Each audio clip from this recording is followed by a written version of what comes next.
Friends, इस recipe में ना तो हम ज़्यादा सब्जियों का इस्तेमाल करेंगे और ना ही चिकन का इस्तेमाल करेंगे और ये मज़ेदार कबाब घर में मौजूद चंद अज्जा से ही झटपट लजीज बनकर तैयार होंगे और जायका बिल्कुल चिकन के कबाब जैसा होगा। कोई पहचान नहीं पाएगा कि ये चिकन के बगैर बनाए गए हैं। बिस्मिल्लाहिर्रहमानिर्रहीम। अस्सलाम वालेकुम फ्रेंड्स, उम्मीद है आप सब खैरियत से होंगे। फ्रेंड्स, अगर आप भी ये मज़ेदार कबाब बनाना चाहते हैं तो कोशिश कीजिएगा रेसिपी आखिर तक देखें। फ्रेंड्स, अगर आपको मेरा काम थोड़ा सा भी पसंद आता है तो मेरी रेसिपी को लाइक कीजिए, अपने दोस्त अहबाब में शेयर कीजिए और मेरे चैनल को सब्सक्राइब करना और बेल बटन को क्लिक करना बिल्कुल भी मत भूलिएगा।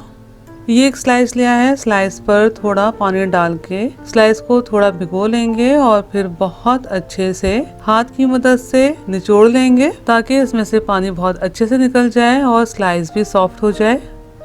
स्लाइस को बोल में डाल देते हैं। अब ये एक दरमियाना उबला हुआ आलू कद्दूकश करके डालेंगे। आप चाहें तो मैशर से मैश करके भी डाल सकते हैं, लेकिन बेहतर है अगर इसी तरीके से कद्दूकश करके डालें। फ्रेंड्स, ये ठंडा फ्रिज में रखा हुआ आलू है।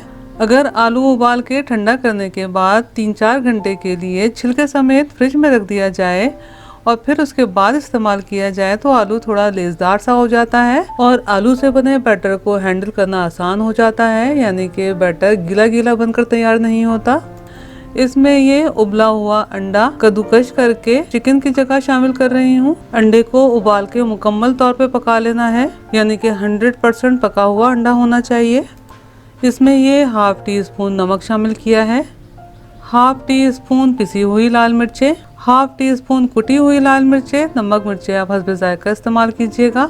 हाफ टी स्पून भुना कुटा धनिया, हाफ टी स्पून भुना कुटा जीरा, half tea spoon chicken powder, 1/4 tea spoon लहसुन पाउडर, 1/4 टी स्पून पिसी हुई काली मिर्चें, 2 से 3 हरी मिर्चें बारीक कटी हुई, 1 अदद दरमियानी प्याज बारीक चॉप की हुई। अगर आपके पास हरी प्याज मौजूद है तो आप वो भी शामिल कर सकते हैं। और ये मैंने थोड़ा सा बिल्कुल बारीक चॉप किया हुआ धनिया शामिल किया है।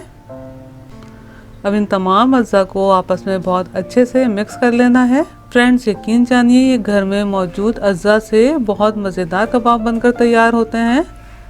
फ्रेंड्स, ये मज़ेदार बैटर बनकर तैयार है। कबाबों की या कटलेट्स की कोटिंग के लिए लिक्विड तैयार कर लेते हैं। ये 2 टेबल स्पून मैदा बोल में शामिल किया है। अब इसमें तकरीबन 1/4 कप पानी शामिल करके बहुत अच्छे से मैदे को पानी में मिक्स कर लेना है।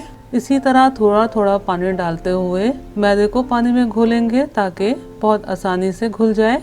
मैं आपको इसकी कंसिस्टेंसी भी दिखा देती हूँ कि इस तरह की फ्लोइंग कंसिस्टेंसी होनी चाहिए, यानी कि ना तो बहुत ज़्यादा पतला हो और ना ही बहुत ज़्यादा गाढ़ा।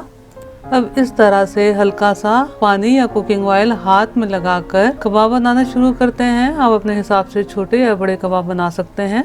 बस अब इस तरह से हस्बे ज़रूरत बैटर लेते जाएंगे और टिकिया बना लेंगे।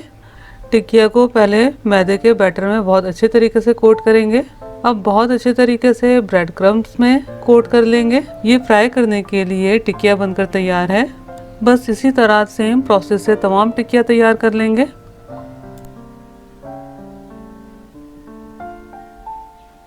ये तमाम कबाब बनकर तैयार हैं। अब जल्दी से इन्हें फ्राई कर लेते हैं।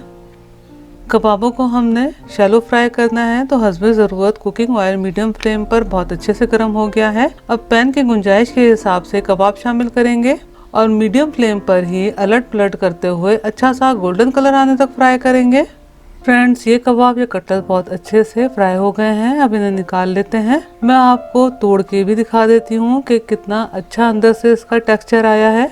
फ्रेंड्स, आप ये रेसिपी ज़रूर ट्राई कीजिएगा और कमेंट्स करके मुझे ज़रूर बताइएगा कि आपको ये रेसिपी कैसी लगी। फ्रेंड्स, आप देख सकते हैं घर में मौजूद थोड़े से अज्जा से कितने सारे कबाब या कटलेट्स बनकर तैयार हुए हैं। अगर रेसिपी पसंद आई हो तो लाइक कीजिए, अपने दोस्त अहबाब में शेयर कीजिए और मेरे चैनल को सब्सक्राइब करना और बेल बटन को क्लिक करना बिल्कुल भी मत भूलिएगा। अल्लाह हम सब का दस्तरख्वान हलाल रिस्क से वसी तर फरमाए, आमीन। मुझे भी अपनी दुआओं में याद रखिएगा। अपना बहुत ख्याल रखिएगा। अगली रेसिपी की वीडियो तक के लिए अल्लाह हाफिज।